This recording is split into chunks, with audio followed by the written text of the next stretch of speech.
following conscious. You may know a lot, but don't ever think that you got this. Wise words, pay attention to these wise words. And people follow people, but seldom following dreams. They tend to follow dreams, but never know what they mean. These are wise words, pay attention to these wise words. Alright, so we're back on another episode of the Wise Words relaunch. This is probably going to be round 2 here. We got Aaron Stark here and co-host Whitey Pines, Mark Wood. Let's start out a little bit. Aaron, tell us a little bit about your background, man. A little brief history of what it was like growing up as little Aaron. Yeah, it was all over the place, kind of. Had a lot of structure with my grandparents. Was raised by my grandparents in Logan County. Okay. I was born in Russellville. Lived in Bucksville the majority of my life. Wow. If you know where that's I at. would not take you for a Bucksville guy. Yeah, well, my grandfather's house is still in the same place. That's awesome. But my grandfather was a truck driver. Grandmother was a stay-at-home grandmother. And we lived all over Logan County for years. So kind of back and forth between households. Mom and Dad really didn't have their shit together, so... So, you know, I spent a lot of time when things were bad with them, ended up with the grandparents. And last place I lived at in Logan County was Bucksville Road. That's Gotcha. We left there my freshman year of high school and wound up in Bowling Green for high school. Well, that's crazy, you know, for everybody watching, like, we all grew up around the same area, but this is honestly the first time that I believe I've sat down in person with you. So, like, y'all are going to get to know us as we get to know each other, Absolutely. I guess. So it's going to be pretty cool as far as that goes. But I knew, you know, I found through social media that, you know, you was from Auburn area or whatnot. And I don't know how we never bumped into each other before. Yeah. Man, so. I think I'm a little older than you. Oh, yeah? 41. Okay, just a little bit. Yeah, how old are you? I'm 39. Okay, yeah, we're not too far then. Yeah. Yeah. So you went to high school in Bowling Green, though? I did. Well, for about 6 months. Went to Greenwood High. Dropped out my second freshman year of high school. Your second freshman year? Yeah. So I have an 8th grade education. Never really fully made it through freshman. Gotcha. So this is gonna be really good because you know the whole thing about this is we like to take someone's that had a lot of obstacles and struggles that was able to overcome those and become successful, which you have, and we'll kind of jump back and forth a little bit. But tell us what you do right now, like. So I do a couple of things, but my main gig is I own a car lot right around the corner here on the bypass called Stark Motor Company. Gotcha. I acquired it about 2 months ago. Had been running that store for an individual here in town for the last 3 years. Was debating on getting out of that business and getting into something a little more time pleasing. Time friendly for us. Yep. Spent a lot of time at that location, and I told myself I wanted to do something that didn't require me to be in one location at all times. I got a few children and a wife, and felt like time was more important to me at this point in life than anything else. And all of a sudden, God willing, the position arose where I could take over the car lot fully. And I kind of looked at that opportunity as something I knew what I was doing. I knew what I had been doing. I knew what I was good at. And to kind of walk away from that and to get into something else was, probably not a good idea. So I just went full edge and jumped all the way into this thing. Man, that's almost how you always got to do it, man. You got to, you got to jump from one tree to get to the bigger tree. You got to, you got to jump from the nest to fly or whatnot. So You got a lot of experience with automobiles. My childhood running around, my dad was always a big gearhead. I always had cool cars. Just about anything you could think of, Dad had. And grandfather was a truck driver. I raced motocross as a kid. Stunt rode motorcycles as a adult kid, if you will. You ever had any wrecks or break anything? Yeah, fractured my neck racing Supercross in Shelbyville, Tennessee, when I was 16 years old.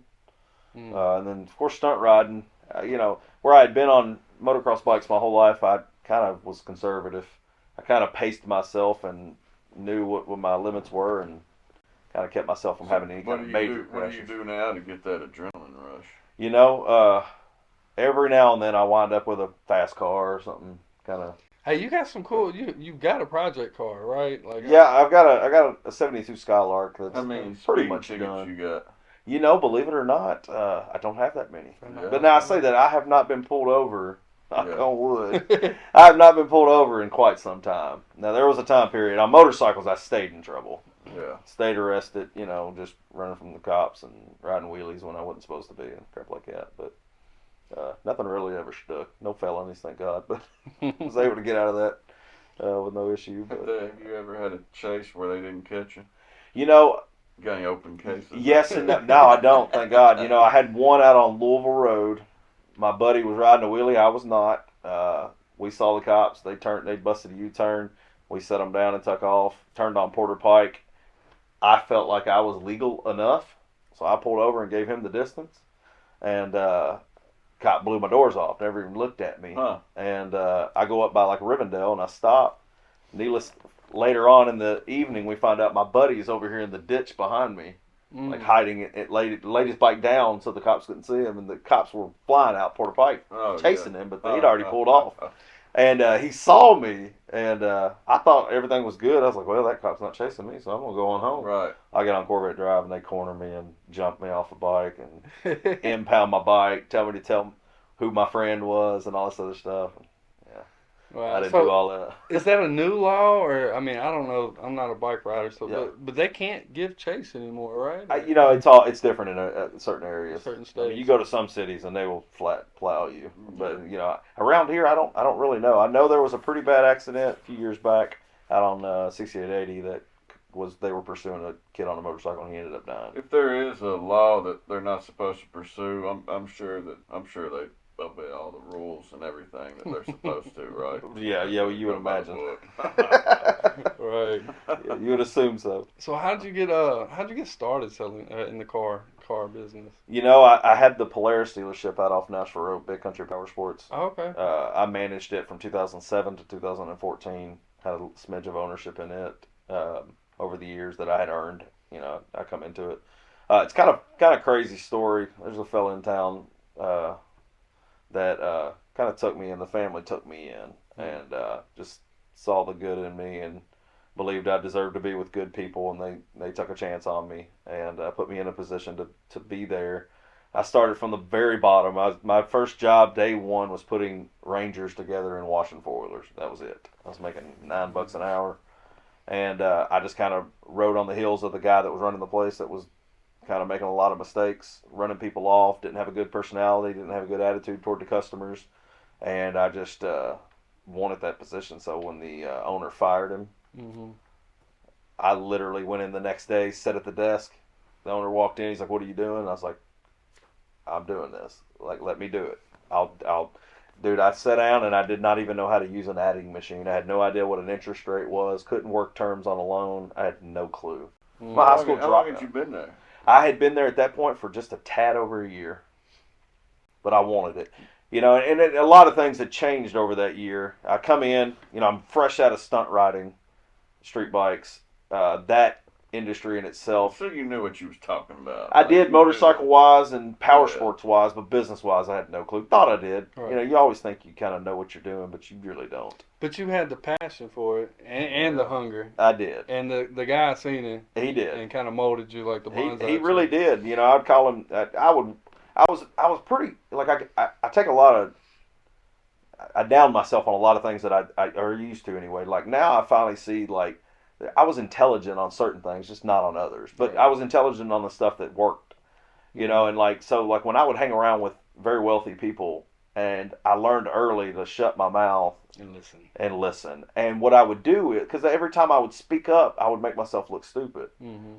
So I would keep a notepad, and if these guys would say some kind of word that I had no idea about, dude, there's a dictionary, I still have it, called the Dictionary for Investment and Stock Terms, because these guys were heavy in the investment broker business. Oh man, so you're kind of like eavesdropping. I was, soaking up and I would hear it, and I was like, "What the hell is this?" Like due diligence, simple word, right. Simple for I didn't know. What but back was. then, I didn't know what it was. So I go straight home. I'm like, due diligence. flip through that, and I still have that dictionary. I still look at it for humbling reasons. Yeah. You know, and then I would slowly but surely start including myself into some of those conversations. Yeah, start bringing up the words that you learned Well, yesterday. yeah, you know, I mean, try to sound a little That's smarter. that's a good quote I've always liked is keep your mouth closed and appear the fool, or open your mouth and remove all doubt. That's great. Yeah, never some heard wise that, but I words. like that. Yeah, I like that. definitely. But yeah, so I kind of just, you know, we would run business all day long, and I stuck to what I was good at. When we would close, thankfully, this guy that saw what he saw in me, I would call him at 6 o'clock every night and be like, "Hey man, why don't we do this? How come we don't do this? You know, if we did this, would this work? You know, hey, I don't understand this. Will you help me on this?" And I think he kind of enjoyed that, because I don't think he had ever had anybody other than his own sons that looked to him like that. Would you consider him a mentor? He is as far into the top person in my life.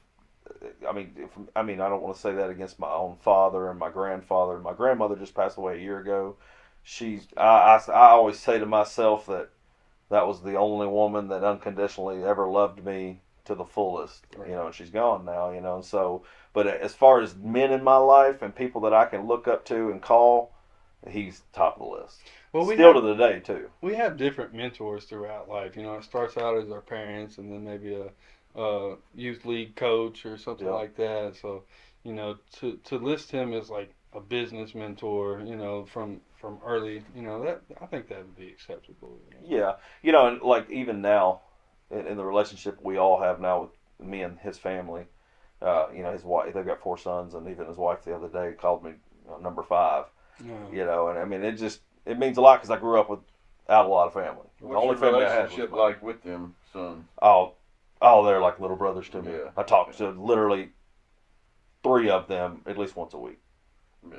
So you actually pull your own weight in that family then? Yeah, I feel like I do. I mean, they'll call me when they need me for what they need me for, you know. But more or less, it's just a camaraderie with the brothers. But you're kind of like big bro now. I am, and they were like little bros to me growing up. So I you mean, kind of get to pass down some of. The I do, and I never mentors. had brothers. I got 3 sisters, so it's. I think that's why it's so heavy on me, is because, you know, they're a void that I never had. You know. That's awesome. Yeah.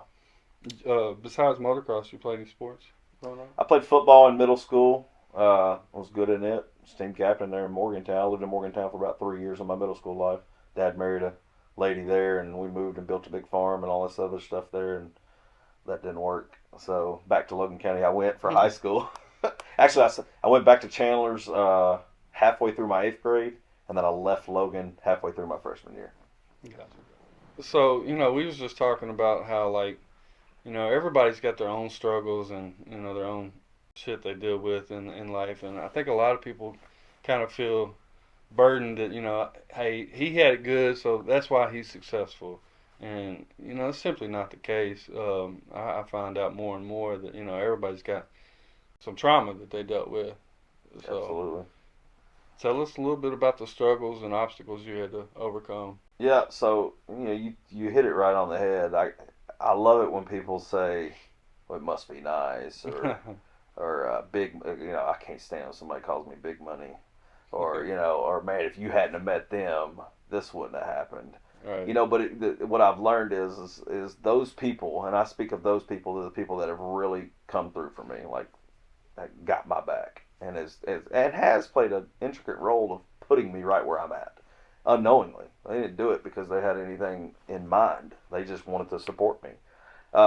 They will never take credit for that.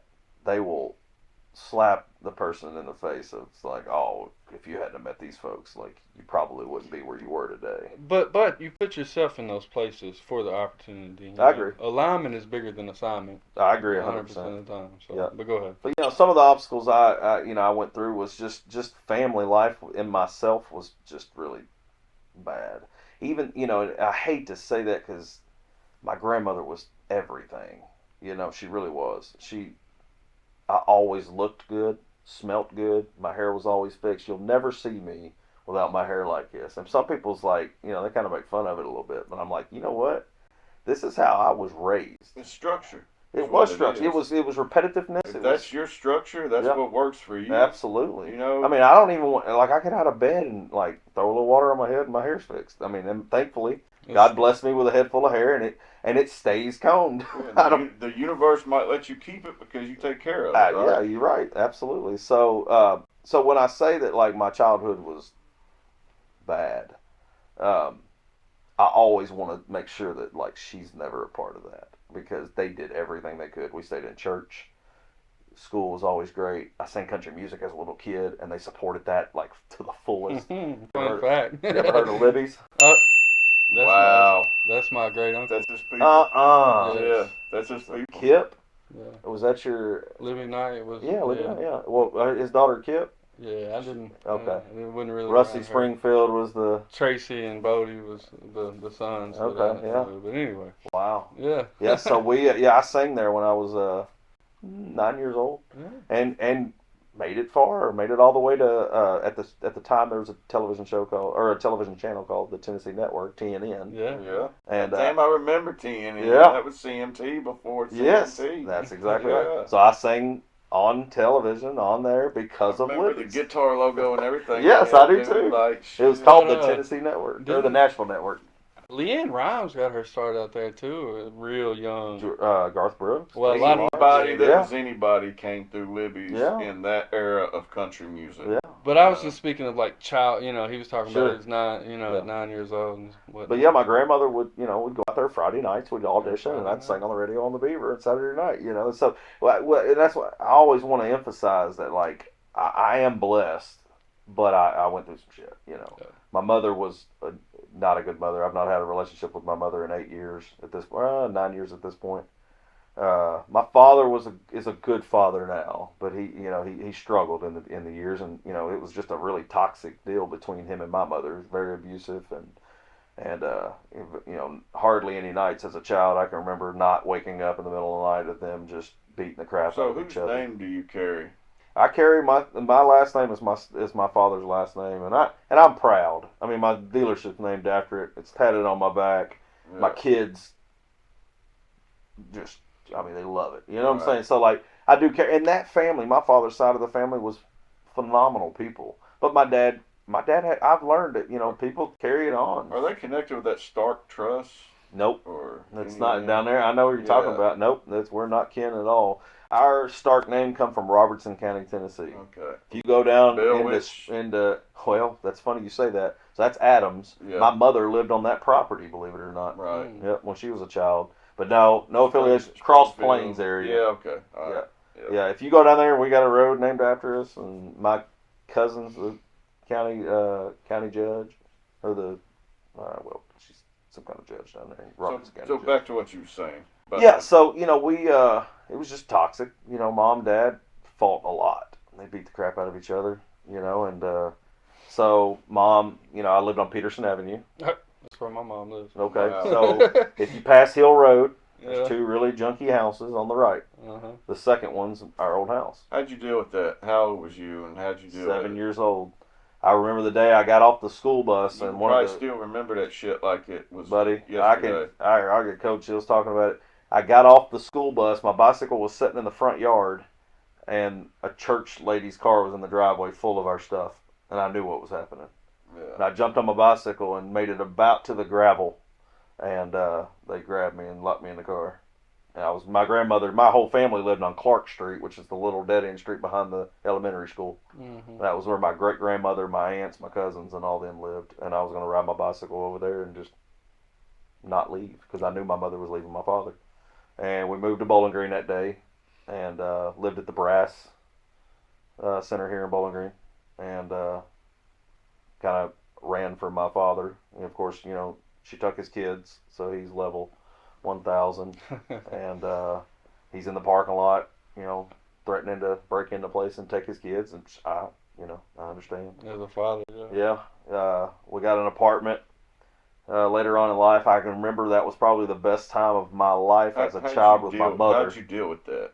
It was internally when you. You don't know that you're going through it at the time. It didn't seem that horrific at the time because you're just so accustomed to it. Kind of riding You're always. the wave. I'm waking up every night to them beating the crap out of each other. So now I'm sleeping in a foreign place, and I was a really hands-on kid. So like, they didn't have a lot of toys at Brass, so they gave me a VCR to take apart and put back together. Did you learn anything from that? I have no idea. I remember I took it apart. I don't know if I put it back together. You know, but I think as an adult now and going through the things I've gone through now, I think back. Well, I understand why they were doing that and why they were trying to occupy my time. Keep busy. Yeah, but I remember like first time I'd ever gone to a movie theater was when it was over there off of the bypass. Yeah. And my mom had a really nice dress on that night, and she took me and my sister over there, and I just remember my mom being a good mom at that point. I think she was trying to do her best at that moment in her life. And then we got our own apartment. First night we spent the night in that apartment, no electricity, we no furniture, nothing. There was nothing in that place. And she was probably still excited though. Yeah, we slept. My mom. For her, it's an accomplishment because she's she's making that's it. the first step. Yep. To And I can remember back thinking, as an adult now, like that had to be kind of a monumental moment for my mother. Because my mother had a horrible childhood too. Yeah. I mean, and so I can only imagine that at that point in her life, she felt like she was finally self-sustaining. Yeah. You know what I'm saying? And taking care of her family, right? And so, because I can remember, because I'm a father now, and if I've anything in this world, my purpose is to be a father. And I can remember her sitting against the wall in the floor, no electricity.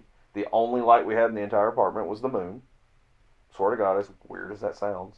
And me and my sisters laid on both of her legs. We laid our heads on her legs like pillows, and that's where we slept all night. She slept sitting up. Are y'all going to school at this point? Not yet. We had just gotten enrolled at Cumberland Trace. That's where we lived in Greenwood Villa apartments over off Bryant Way. Mm-hmm. She's probably thinking, man, if I get these kids in school somehow, get them a meal a day, 2 meals a day. Anything. I mean, all that shit counts, man. It does. When you're in survival mode, Yep. like I'm sure she was. Yeah. Man. Brass played a big part. I remember one of the best Christmases I ever had as a child in that time of my life was during that time because they. She sounds like a strong woman though. So where did it go? Yep. Wrong. So again, at this point in her life, this is probably the most free she's ever been. Right. Yeah. Childhood was real bad. Met an abusive man in high school. They beat the shit out of each other for years growing through this stage, and now she's all on her own. Well, now she's free. Well, you can go either way. Yep. And she met a friend, and that friend kept her drinking and partying like a bandicoot, and it all went downhill from there. At that point, I never remember my mother ever doing anything but sleeping on the couch all day long while we were in school. I got my sister up every single day and got her ready for school, made us toast. We had toast, but we had no plates. We had butter, and we put the little squares of butter on the toast and put it in the oven and let it broil.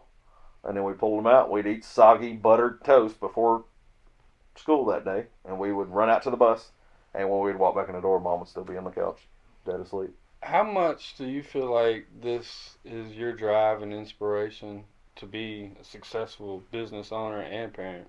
Yeah, so I don't know that the success part comes from any of that, as bad as that sounds. I think the success part was growing up without things at certain points and like having it in my mind, but like the parent thing is the biggest thing for me. I believe that and I struggle, man. I've got 4 children, and my oldest daughter is absolutely going through the hell of her life right now, like literally today. And I won't speak on that because it's really, really, really bad. But then I have a 7-year-old son that embodies everything I am. What's the age difference? So 21, Yeah. 16, 13, and 7. Oh, good spread there. Yeah. I'm done at 7, let me just tell you. It's close to my spread myself, Yeah. It's a struggle. But what you find out after you have that many kids and they're that spread out is that every child is totally different on their own. Yeah. They are nothing at all alike. Even though they may come from the same people, they're not the same people. Yeah, and how do they end up so different if you kind of try to do the same consistent thing as a parent? No, hold on. You're fine. So we had technical difficulties. I'm not sure where we was at, but we'll jump back to the apartment with your mom. You end up in Potter Homes. Yep. So we, Mom started partying heavy, sleeping all day, partying all night. Bad boyfriends in and out. like some pretty dramatic stuff. You know, it was one thing to watch your father do some stuff, but when you see a stranger or a new guy do it, it's like it's twice as bad. Right. And mom's hanging heavy with this lady that's very wealthy, and got multiple DUIs, spent night in jail. So she doesn't have the same problems Not that your even mom close. has. So yeah, that's a bad mix. Yep, horrible. And she worked for a law office. I don't say which one, but you know, so they were able to get mom out of trouble, but she kind of stayed in trouble. It's kind of really a jacked up deal. But they started messing around with some guys that were in like a teenage program, I guess. I don't know, from Potters. And this guy would be like, hey, you know, you should just take them to Potters. They would do everything. And that's what happened. You know, the saddest, and again, it's one of those things, you kind of got to look for the silver lining in things. You know, Potters was bad. So where's your dad at in this time? Good question. Yeah, He's just a block away. He lived in Colony Apartments. he just washed his hands of He everything. did, but he blamed it on Yeah. the issues, you know, that they were having. My dad loved me, but I do believe that my dad had issues with, you know, having a child by himself without a lady involved. You know what I'm saying? So my dad was going through women too. I mean, it was just one of those things, and you know, it makes me question. I mean, even as an adult, you know, and I have the best relationship with my father now that I've ever had. But like, how can your kids go kind of missing for months? You know, because you got to ask yourself that. My kids can't go to the mailbox without me going, "Where the hell are you going?" Yeah. You know, so you know, again, as a father, you look at that differently now. Then I just blame my mother on all the crap. But nonetheless, we go to the Potters. We have like a little consultation thing. We meet with the people. They're showing us these pretty pictures of the kids having a blast and all this other stuff. They really sell it to you, you know. So it's like the Big Mac picture. Yeah. Yeah. Yeah.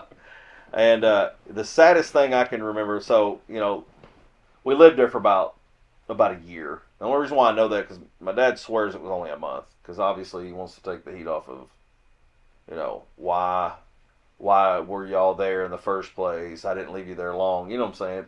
Again, I don't blame him like I blame my mother. I do blame her for like not calling him and going, hey, I can't handle these kids anymore. I want you to have them. Yeah. Instead, they were too busy fighting each other to Right. do the right thing for us.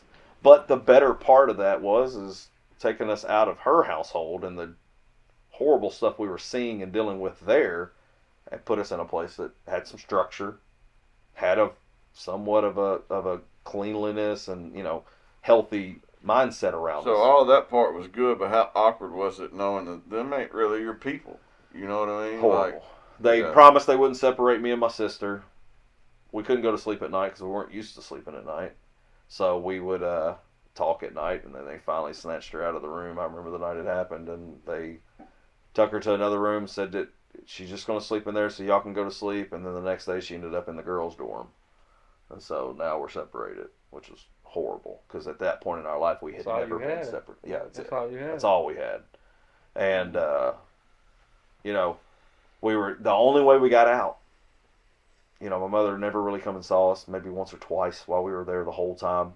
And there's a shocking point to that I'll say at the end of all this, you know, but the Soki Fair comes back around, and keep those dates in mind. My birthday is August the 14th, okay? And the Soki Fair comes back around. So that's how I know we were there for a year. And we see some friends that lived in Greenwood Villa with us. And my sister, Big Mouth, loved to talk. One of the rules was you're not allowed to tell anybody where you live. Even at school, at church, you couldn't tell anybody where you lived. That was one of the rules at the time. It's totally different now. They don't do the same programs like they used to then. We lived in a house with a family. It was a mother, a father, and their children, and then foster kids. And I'll tell you a Logan County story that was kind of wild about that too. But nonetheless, we see these people, and my sister's like, "Hey, do you know where we're living?" She was ready to just tell somebody. How old was she? So at that time, I was 9, she was 8. And you know, if Soki Fair was back around, I guess I was 10, and so she would have been 9. So she tells them, and a week later, we get a call to the office, and we walk in, and it's my mother and that crappy friend of hers, my grandmother, my great-grandmother, my aunt and my father and his new girlfriend. Oh wow. Where have they been, right? I mean, that's got to be out Here for the rescue, you know. And they sign us out, and we leave. Had no idea we were leaving. Had no idea it was our last day. Nothing. Should have told somebody a long time ago, huh? Yeah, no shit.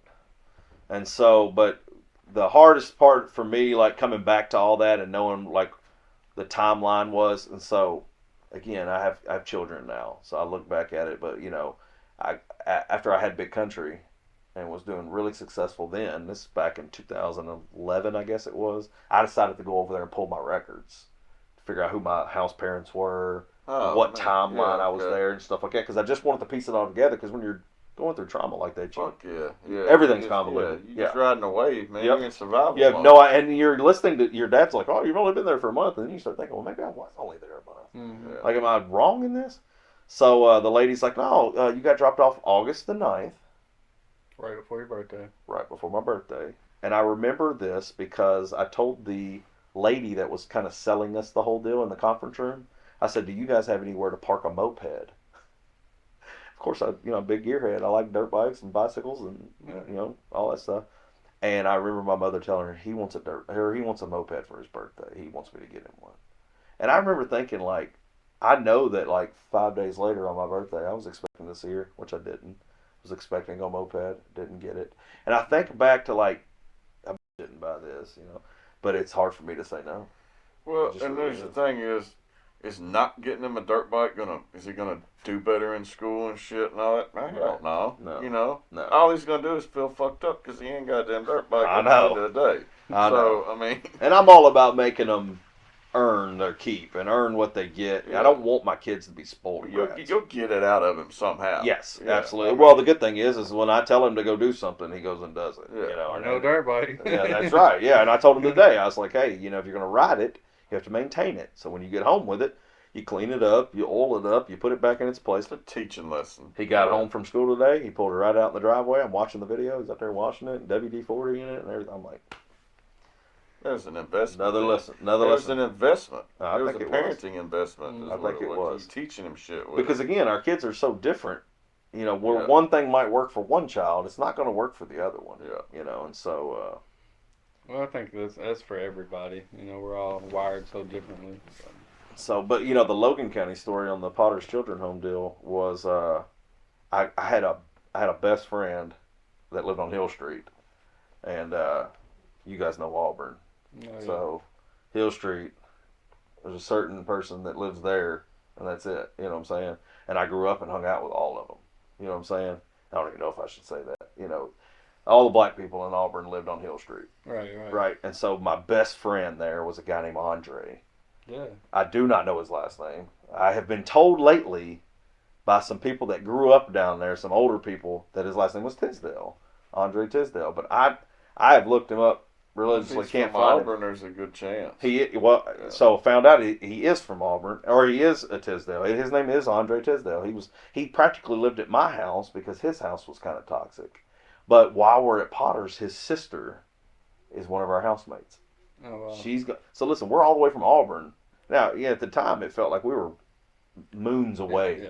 Bowling Green was like the big city. I remember coming to Bowling Green, seeing a bubble Caprice cop car, and I was like, holy shit, it's a RoboCop car. If you didn't get your shopping done in Rivergate or Clarksville, you was doing it in Bowling Green. Yeah. If you lived in Auburn, you was in Bowling Green. Yeah. Well, we did most of our, like Russellville was the everyday for us. Yeah. That was big to me.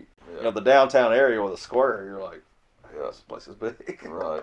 Oh, Russellville was popping back in the Sonic and then the square, bowling everybody cruising alley. around and stuff. The bowling alley, and Hardee's. People would actually, I would tell people all the time, man, Russellville, you used to go up there on the weekends and there would be fights. Oh, yeah. You know what I mean? Like there would be cars from Sonic to... And that's when Sonic was on 4th Street. To the bowling alley, and they would just ride. Yeah, the old Sonic. That's the one I'm talking about, yeah. And you would either figure out where the party was at, and you'd go out there, or, if there was no party going on, there'd usually be a fight or something right there in town. I bought my first car here in Bowling Green, and the first night I had my car, I drove to Russellville. Russellville. It's a must. Yeah, it was. Because as a child growing up, my grandmother's very conservative. She's Southern Baptist. She didn't believe in a lot of stuff like party and all that mess. So, so we'd be in the Sonic little bay waiting for our food, and I remember there was always this red Ford Escort hatch on wire wheels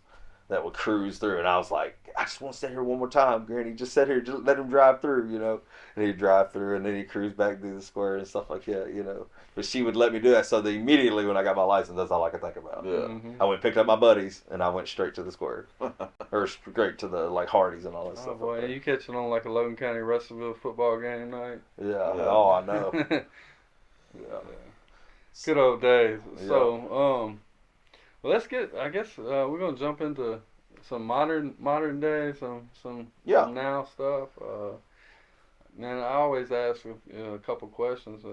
One is, do you have like a morning routine that you stick to? I do now, but again, I'm about as active as a father can be. I get up at 5:30, wake the big kids up. Mm-hmm. They got to be on the bus by 6:40, so I get both of them up, make sure they're all up and going. My youngest one, I get him up, get him ready, take the dogs out, all that stuff. But lately, in the last month, I've been getting up, going to the gym. When I get the big kids up, I go straight to the gym, work out there for about an hour and a half with one of my good buddies, and then come back to the house, get the little one up, and get him going. Well, that brings me to a question I want to ask, because, man, when I first connected with you, I had been hearing about this program, and I seen that you did it, and it kind of inspired me. 75 hard? Yeah. So Yeah. you completed 75 hard. I did not complete 75 hard. I won't take the reign for that. I wished I could have. Yeah. Commitment has always been a tough part for on a personal side. Right. I'll commit to cleaning the house every day, or taking the trash out, or selling a car. I'll commit to what other people need done. But it's hard for me to really just wholeheartedly dive in on something that just. How far did you make it? I think the furthest I made it was state 36. 36. That's pretty damn far. Damn, yeah, that's pretty far. Yeah, I did, and I'd lost a lot of weight and got in really good shape, and damn, you're halfway there. it hurts. Yeah, that's when it gets hard, though. Really, It does. They say day 60 is you just want to give it all away, But because you get on to a little bit of a good pace there, and then you get closer. What was the hardest part, man? What was just well, you can bullshit the program. right? A lot of personal discipline, Bro, a lot of people strategize the program to fit their needs, and that ain't how it works.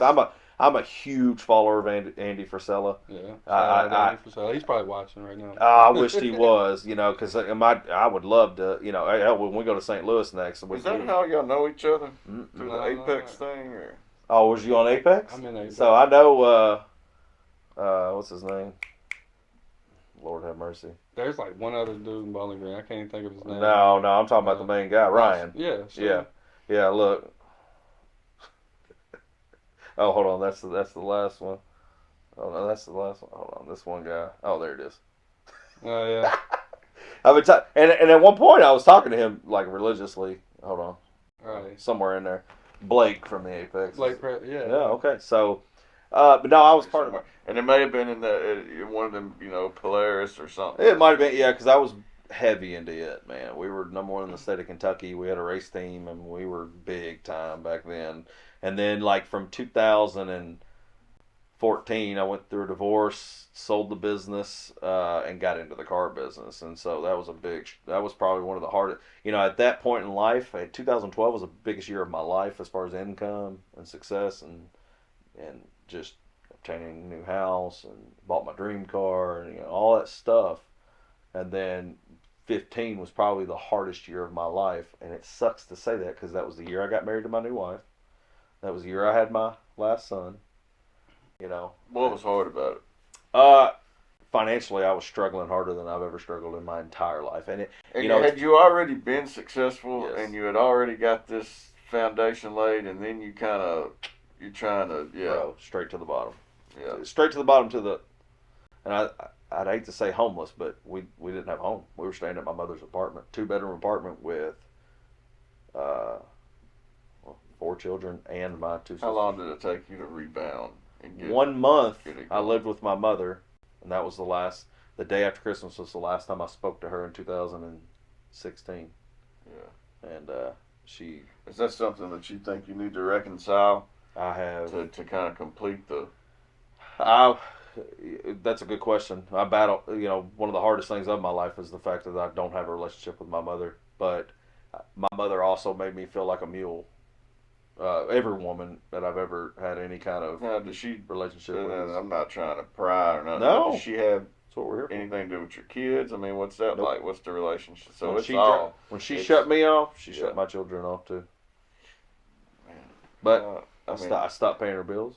I stopped helping her. As a parent, you're probably looking at that like, man, fuck you for that too. 100%. Right? I can forgive you for fucking me over. Bro. Right? There's things about my childhood that I would never want to say out loud. Unfortunately, I just got to live with it. I've told my therapist, like we talked about, but she's done some really horrible stuff.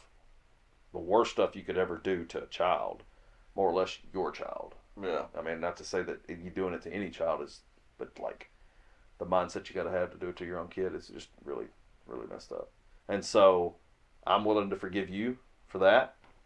And you can't let one night of rage go. Sometimes, man, it's just best to get the toxicity out. Here's what I know is that her life has been at standstill since that day. Because there's a thing, and I know it's your mom and everything, but you really don't owe her nothing. I don't believe we owe our parents anything. I believe our parents owe us. Yeah. To the extent of doing right. If she had did right by you, I'd be saying something different. Dude, if she had done right by me, we wouldn't be here. Yeah. And here's the thing. My dad wasn't that much better. You're right. You know what I'm saying? As a parent, early on, it's not like he was that much better, right? But look, the relationship he has with me now and my children, I would discount all the stuff that ever happened to me as a child to know that both my parents were good to my kids. Taking that into consideration and being a parent now, what advice would you give to someone that's a brand new parent? You brought them here. Well, I guess it depends on what they're recovering from, because like we talked about, I believe that everybody's kind of gone through some stuff. So maybe deal with your own demons before. I do, but at this rate, people have kids that aren't planning on having children. And I'm one of those. Right. I had my child when I was 20 years old. I wasn't ready. Right. Wasn't ready at all. Damn sure shouldn't have had it then or with the person or any of that stuff. But at the end of the day, I had her, and I told myself, if nothing changes, and I tell people this all the time, if you're not going to change or do better for your kids, nothing will ever make it happen. I can promise you that.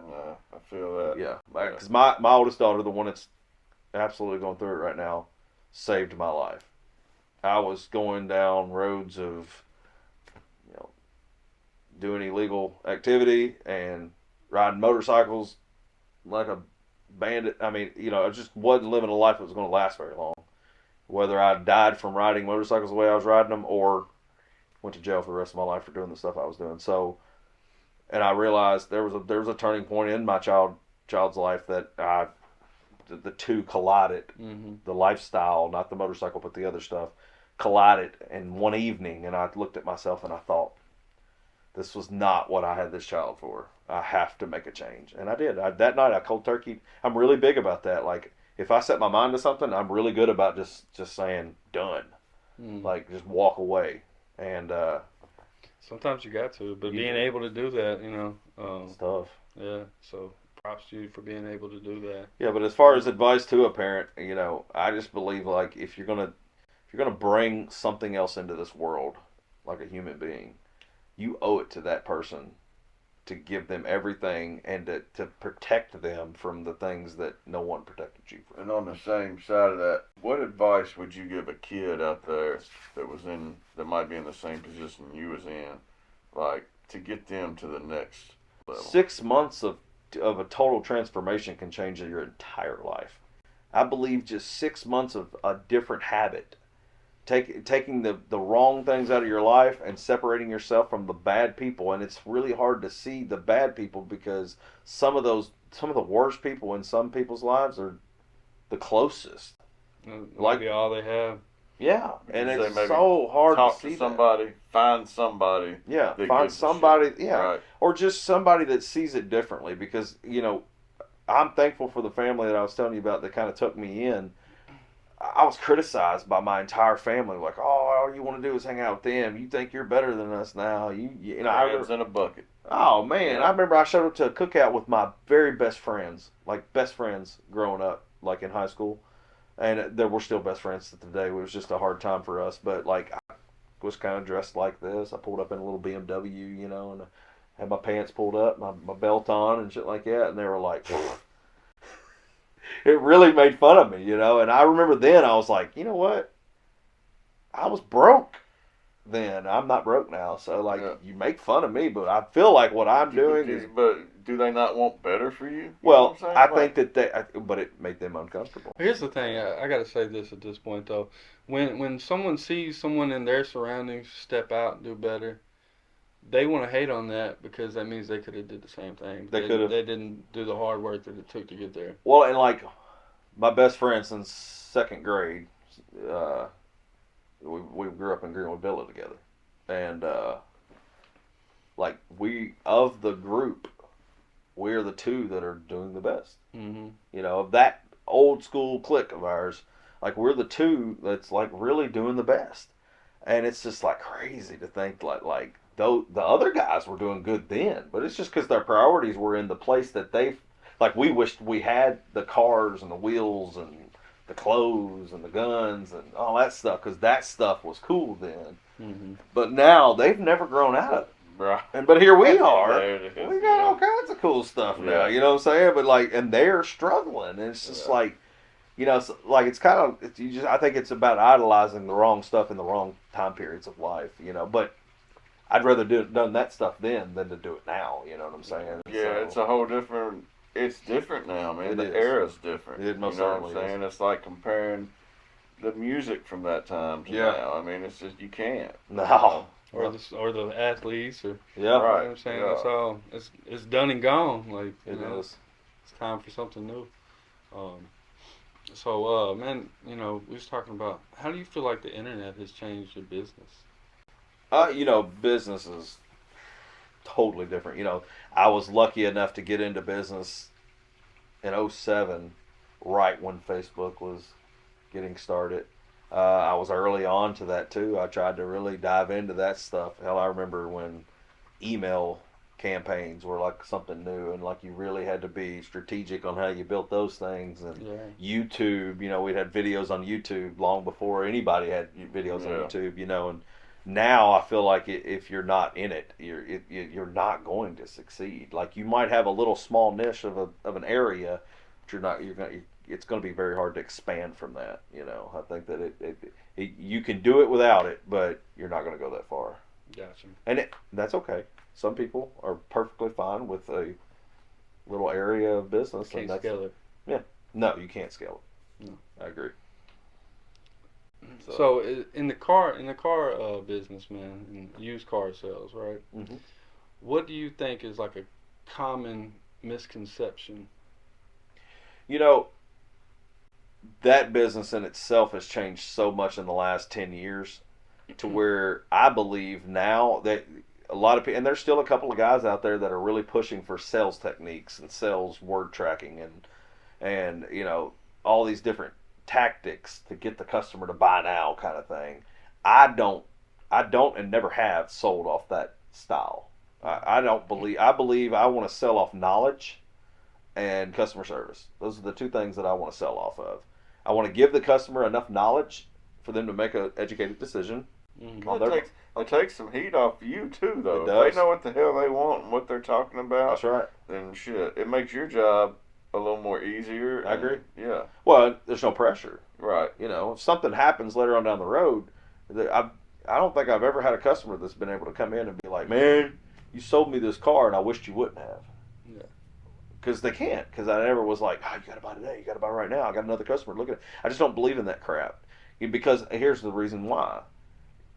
You as a consumer can know just as much about my inventory as I do before you ever walk in the door of my dealership. Damn right. Yeah.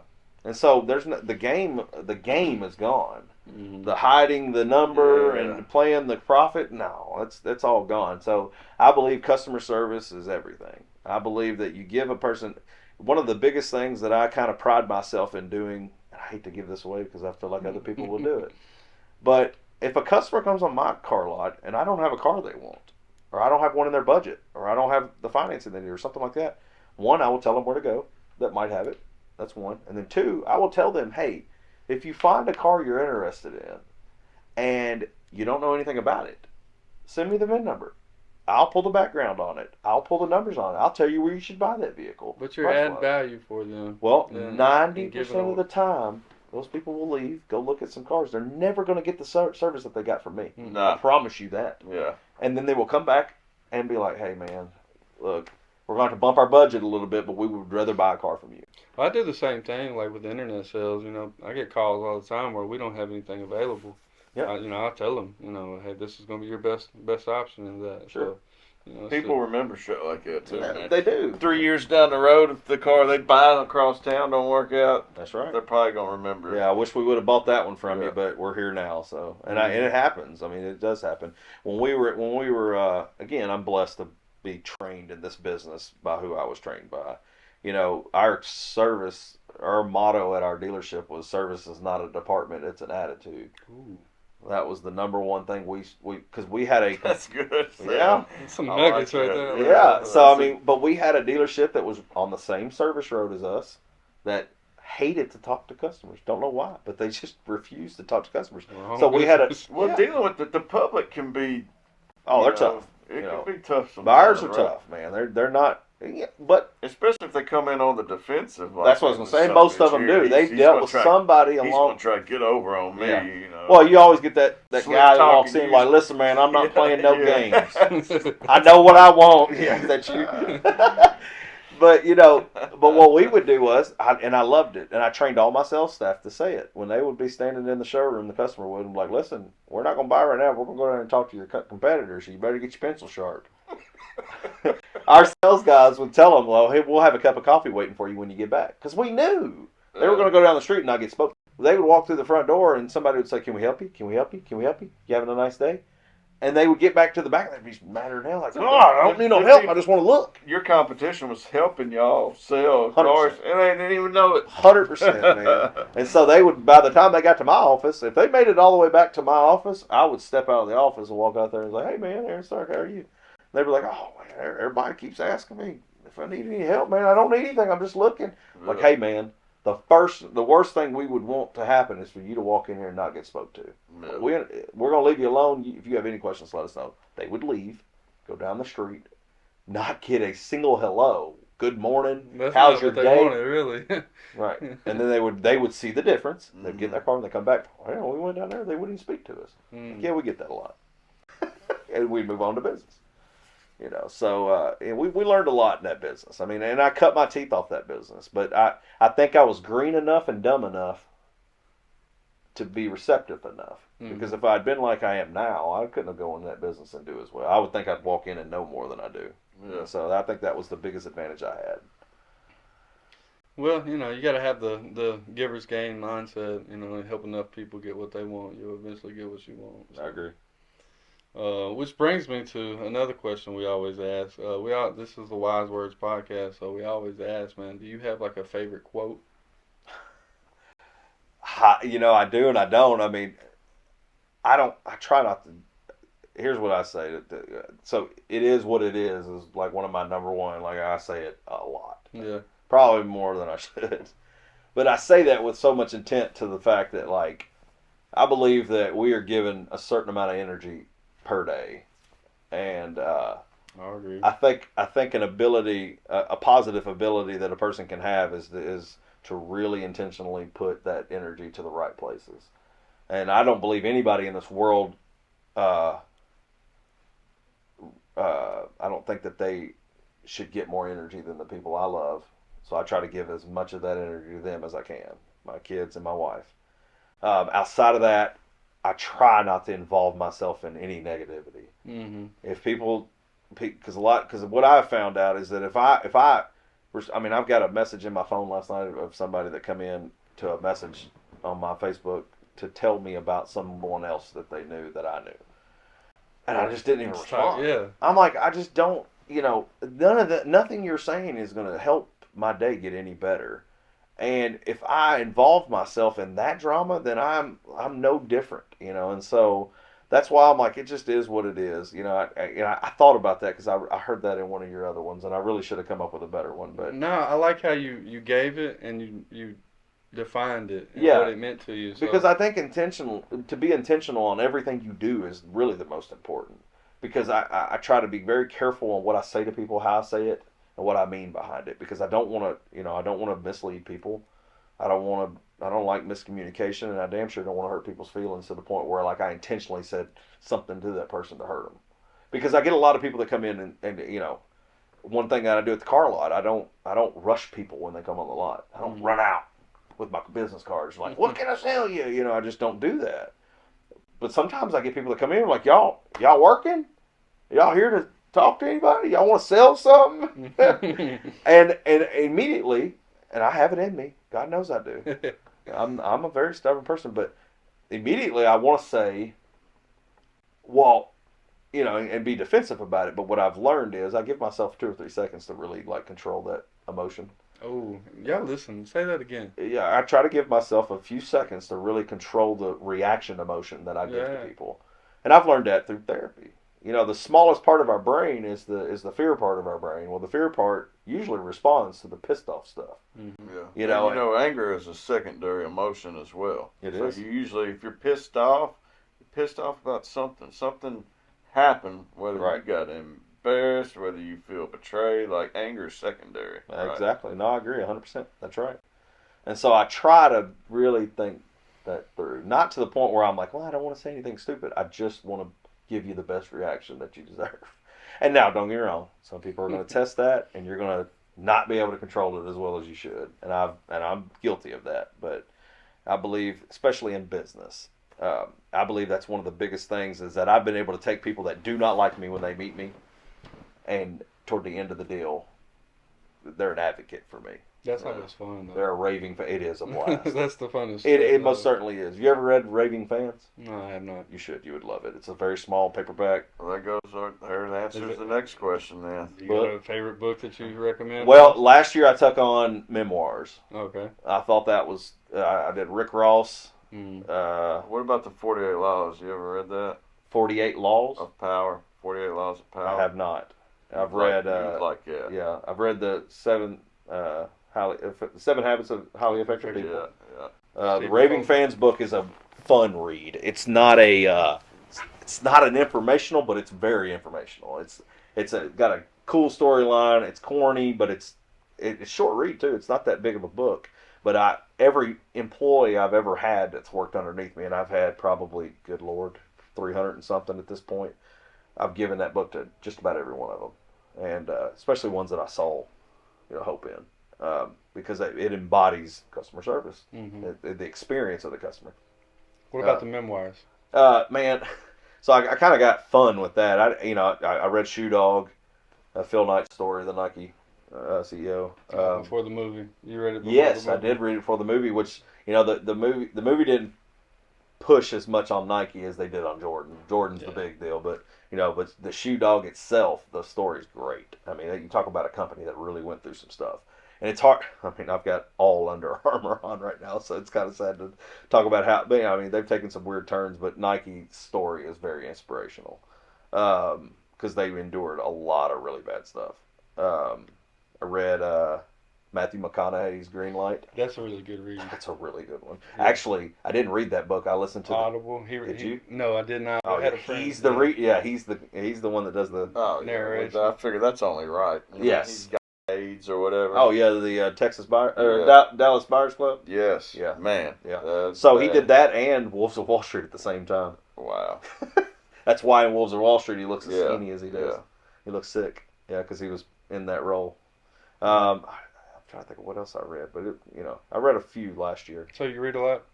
I haven't this year. I've been really on a grind this year, but grind season, huh? Yeah, it really has been for me. It's either shit or get off the pot, Yeah, I feel that. Yeah, so I was going to make a change this year, and this, I did obviously. Well, congratulations! You just got the business. Yeah, a month and a half ago. Yeah, I've seen that. So yeah, it's big. I have the credit repair business as well, and it can be as big as I want it to be, and I just haven't really put Now, on my what marbles. business is that? More or less disputing discrepancies on people's credit bureaus, but Yeah. it's a very What's it called? We're gonna throw some links on. yeah. that for Spartan Credit Solutions is the name of that Spartan company. Credit Solutions. Yep, I did that in 2020. I was to the point in life, credit-wise, that I needed to file bankruptcy. But I have a banker that would go to war for me, and they were going to require me to file on him, and I just couldn't. I couldn't do it. My loyalty to him was a Logan County Bank's First Southern National, and First Southern. mhm. Man, my mom worked there for like 40 something years. At this one or The one in Logan Logan, County? the one in Russellville. okay, yeah, I don't know many people down there, but I started with this branch. First Southern's a good bank, man. That's the only bank. You know, My business, both my business. the way they do their loans is a little different. Than, It is. You know, like they're a little more. Yeah. You know. Yeah, Yeah. small town. Right. Yeah, I like that. Shout Yeah, out First right. Southern. Yeah, Yeah. yeah. But yeah, I couldn't file on him, so I wouldn't. He did me a solid right outside of my divorce. Let me go unsecured on a very large loan so that I could sell my house to get away from the baggage of my divorce. And that's another thing. First Southern, man, they do a lot for the community and shit too, man. Yeah. Like, you know, if you go to them for any kind of sponsorship, if they're down with it, they'll help you out. Yep. So, Yeah, so that's why I started the credit repair deal, because, you know, I just didn't want to do it, but so I looked into it. I kind of self-taught myself and bought some programs that kind of administrate it, and it got my credit back up. right. You know? And I said, well, hell, if I can do it for myself, I can do it for a bunch Right. of other people, you Right. know. And I charged half of what a divorce, a lot of half of what a bankruptcy would I mean, cost. they might be coming. You're in the same, you know. They might come see you and then go to the divorce. Yeah, I got Or one for vice that too if versa. they need it. But yeah, so I mean, I did that, and you know, I really am looking for somebody to kind of just split that with, like, hey, here's the business. I just want you to run with it, Yeah. and give me half, and you can keep the other half, you know. And so, but it's hard, man. It's very hard to. It sounds source like people. it ain't something that somebody could just. Man, you my know, fall first into. goal was $1,000 in a night. When I opened the company, I said I just want to make $1,000 a night. If I could do that, I'm happy. And I made $6,000 in a matter of like 2 hours. In the night. In a night, sitting in my recliner, sending text messages, and I Wow. thought It's Okay. really easier than most people think it is. it really man. is, and that's why another book, Power of Broke, Mm. Damon John's book. I It's a never pretty got good book. that either. So What's it called? I'm getting The some good Power books. of Broke. That's, you know, and I try to hold myself big on that, because in my mind as a salesman, because I feel like that's where I'll always be. I'm a high school dropout. I don't have a GED. I don't have any formal education at all. I believe that you could take it all from me today, and my kids are still going to eat tomorrow. Like, you can literally drain my bank account and take everything I've got away from me, and I promise you my wife and kids are going to be okay tomorrow, because I'm going to figure something out. I'm going to put it together some way, somehow. Do you think that that's a learned behavior, or do you think that that's? I think it was an adapted kind of behavior. I had to, you know, and you're so indoctrined to, you know, you need to go to college, you need to save money, you need to invest money in a 401k, you need to have insurance, you need all these things that everybody tries to, you know, push you to have and to be. It's just not as relevant these days. Well, I haven't read the book, but you know, there is a power of being, you know, you're back against the wall. You know, because once you get, you know, you get some money or whatever, you get complacent, comfortable. Yep. And before you know it, you know, you're in over your head. Absolutely. So The Power of Broke by Daniel Damon- Paisner. No, Damon Johns. Damon Johns. Okay. This is called The Power of Broke: How to Empty Pockets a Tight. Let me see the cover. Yeah, that's it. Go ahead and get your Amazon on. Yeah, that's. I mean, You know, that guy's inspirational story. You know, he started FUBU, and he well, literally because started that in the streets. it struck a chord with me, because like I've just had a conversation with somebody the other day. Like, what does broke mean to you? Like, Right. broke can mean different A things. lot of people's to different definition of that people, is yeah. different. Absolutely. All right, so then we always do this little rapid fire thing. It's kind of the of the show. Yeah. So we appreciate you coming through, man. Absolutely. It's been a real good conversation. Yeah, I've enjoyed it. I think a lot of good gold nuggets have came from it for everyone to pick from. Yeah. But anyway, rapid fire, man. We're gonna ask you some questions. This first thing that comes to mind. Okay. Are you a early bird or a night owl? I'm an early bird. Yamaha, Kawasaki, or Honda? Yamaha. Favorite sport? Supercross. That's an easy one. No balls. How do you eat your steak? Medium well. Medium. Oh, God. All right. Wings or drums? Oh, drums. I mean, American made or foreign? Ooh.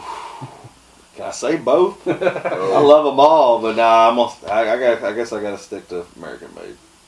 ranch or blue cheese? Oh, ranch. What's the fastest you've ever clocked in a car? 160. On a bike? Oh, I don't know, but it's probably over that. I've taken a Busa that as fast as I could get it. Where at? Parkway. Dark or clear? Oh, dark. Yeah, clear don't work with me. Alright, Good. that's it, man. Yeah, I mean, I good. appreciate you That's a coming. good one. Yeah, thanks for having me, man. Really. Yeah. I enjoyed it. Definitely got to know you, man. Yeah. Now I feel like we should tell you our story. Tell it. I don't care. Shit.